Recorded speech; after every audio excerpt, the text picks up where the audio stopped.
Toyota just got caught cheating, and they're paying for it. I'm not just talking about the bills they have piled up.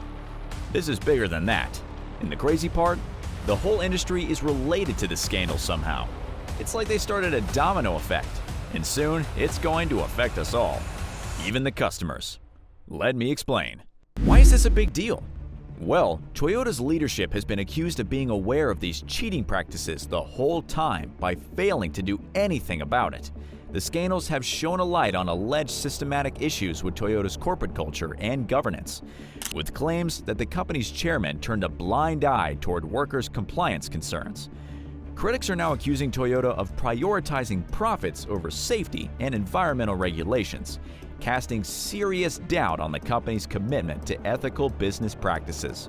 Folks, this paints a picture of a company that allegedly had been engaged in a widespread, long-running scheme to deceive the public about the truth of their vehicles. The scandals have completely eroded trust in the Toyota brand and forced a major reckoning about the company's values and priorities. If you thought Toyota was all about quality and innovation, well, buckle up, because this story is about to take a wild turn. What did they do? The first thing that is causing a lot of drama is that Toyota and its subsidiaries have been accused of a shocking pattern of deceiving the public about the environmental impact and safety of their vehicles over the past 2 decades. It all started with Hino Motors, a Toyota subsidiary, which was busted for falsifying emissions data for 4 different engine models used in medium and heavy-duty trucks sold around the world from 2003 to 2022. That's nearly 20 years of manipulated emissions tests. This scandal was apparently fueled by a toxic work culture at Hino, where engineers were terrified of challenging their superiors, leading to a disturbing culture of compliance with unethical practices. But that's not all. In 2021, the US government accused Toyota itself of misreporting emissions data over a decade, from 2005 to 2015. Turns out, Toyota employees in Japan were well aware of their emissions issues, but chose to sweep them under the rug. As a result, Toyota ended up paying a whopping $180 million to settle the case and address their violations of the Clean Air Act. And the hits just keep on coming. In late 2022, Toyota's Daihatsu unit was implicated in a safety test cheating scandal. By June 2024, Toyota was accused of submitting bogus data during 6 different safety tests conducted between 2014 and 2020 for 7 models. These falsified tests involved critical safety assessments like pedestrian protection and collision performance. Toyota allegedly used shady testing methods that didn't meet government standards, raising major concerns about the integrity of the entire automotive safety testing process. But how was it known?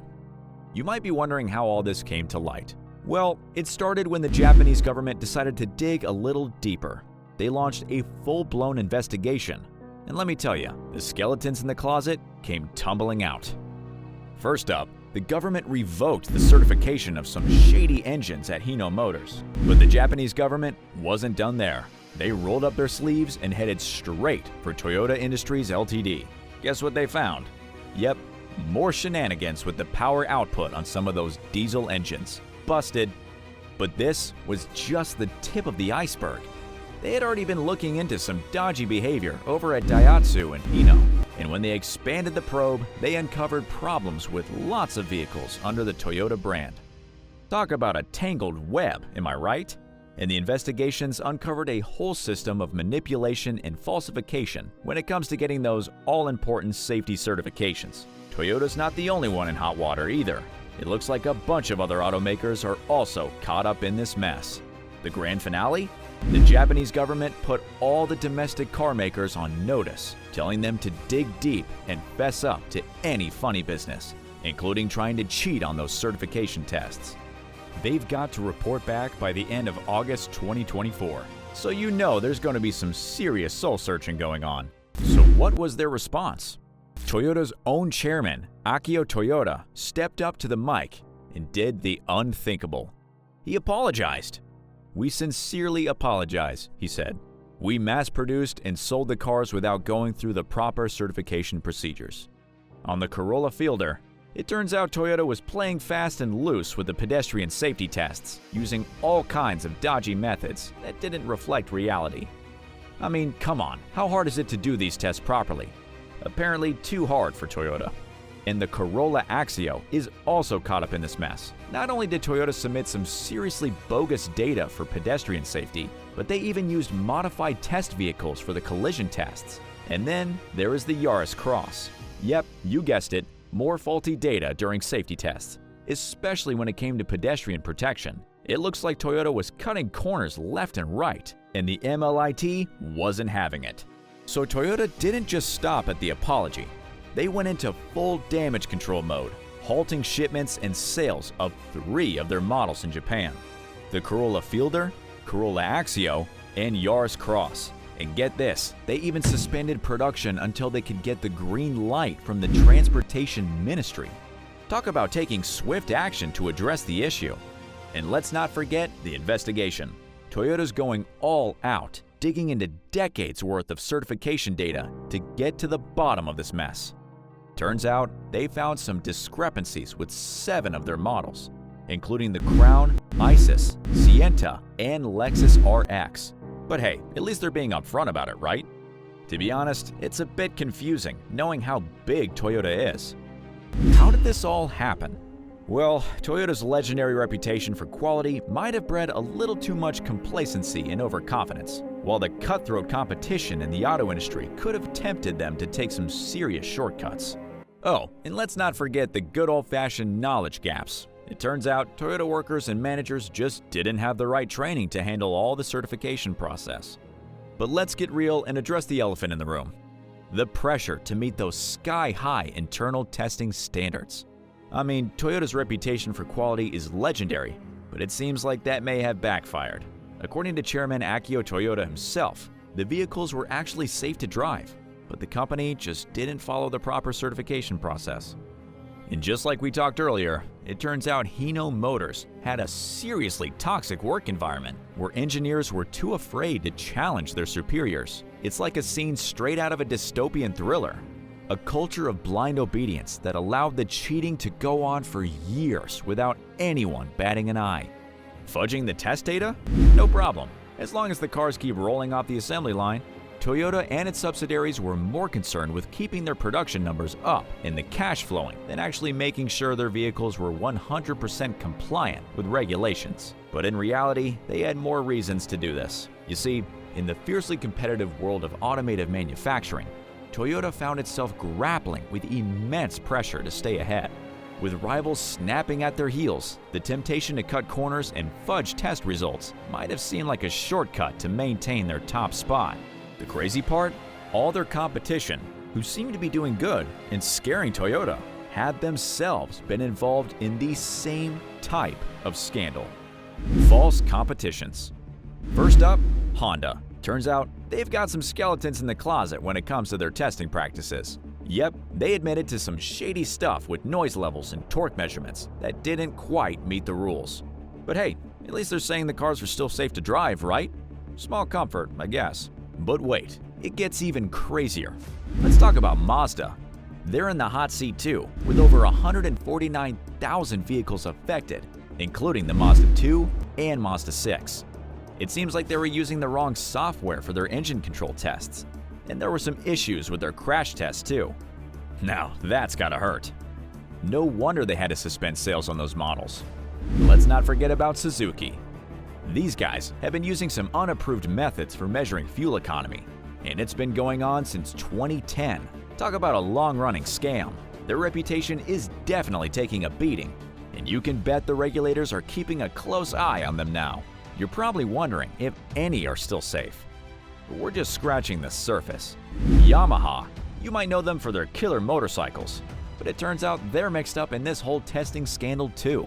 Not a lot of juicy details, but the fact that they're even involved just goes to show how deep this rabbit hole goes. And last but not least, we've got Nissan, who's been accused of using a defeat device to cheat on those pesky emissions tests. They're disputing the charges, but you know what they say: when there's smoke, there's fire. It looks like Nissan's credibility is taking a serious hit, with recalls and fines coming their way. What does this mean? Well, Toyota, the brand that was once the golden child of reliability and safety, has taken a real beating in the eyes of consumers. I mean, these revelations about manipulating test data? It's enough to make even the most diehard Toyota loyalists question whether their ride is truly safe and up to snuff. But the damage doesn't stop there. When the news hit, Toyota's stock price took a nosedive, shedding over $15 billion. And you can bet that analysts are keeping a close eye, wondering if this is just the tip of the iceberg when it comes to the long-term financial risks. And let's not forget about the ripple effect on the Japanese automotive industry as a whole. With other big-name players like Mazda, Honda, Suzuki, and Yamaha also getting caught up in this testing scandal, the entire sector is under the microscope. Regulators are circling, ready to swoop in and impose some serious reforms to restore consumer trust and compliance. Now the question is, are these car buyers being tossed out of the market or what? It's a tricky question, that's for sure. Consumers are feeling downright betrayed, with that hard-earned trust going up in smoke faster than a burnout on a racetrack. I mean, who wants to buy a car from a company that can't even be straight about their testing procedures? But the concerns don't stop there. Oh no. Consumers are starting to doubt the very safety of the vehicles they've entrusted their lives to. Despite Toyota's assurance that everything's safe, folks are still scratching their heads, wondering if those manipulated test results are actually putting them in harm's way. And let's not forget about the potential impact on the market. With the trust in Toyota and other implicated brands on the rocks, you can bet some consumers are looking to steer clear. We could be seeing a serious shift in buying habits, with folks opting for automakers that seem a little more honest. After all, who wants to take a chance on a company that can't even follow the rules? But don't think that automakers are off the hook that easy. The regulators have come down hard, with investigations, fines, and recalls galore. Let's not forget about those pesky class action lawsuits. You know the consumers are going to be fighting tooth and nail to get some compensation for this mess. And of course, the media's been having a field day with all this drama. They're shining a spotlight on corporate responsibility and consumer protection, making sure everyone knows just how much these automakers dropped the ball. But the public reaction is a mixed bag. Some are calling for heads to roll, while others are willing to give these companies a chance to make things right. Because at the end of the day, it's a complex issue without a simple answer. And the extent to which folks feel like they've been taken for a ride really depends on the specifics of the situation. If the issues actually impacted the safety or performance of the vehicle, you can bet those buyers are going to feel pretty swindled.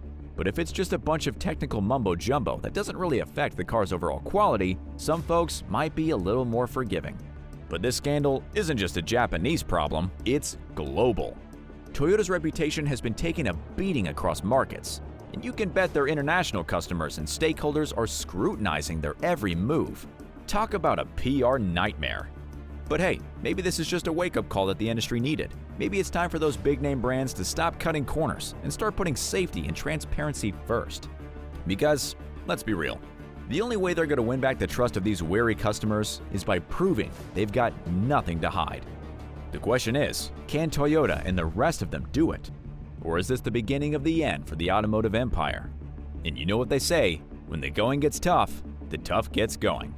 Toyota's loyal customer base is going to be the real test. Are they going to stick with the brand, or is this scandal enough to send them running for the hills? Only time will tell, my friends. So what are they going to do? Well, let's break it down. What is Toyota doing to rebuild trust and reputation?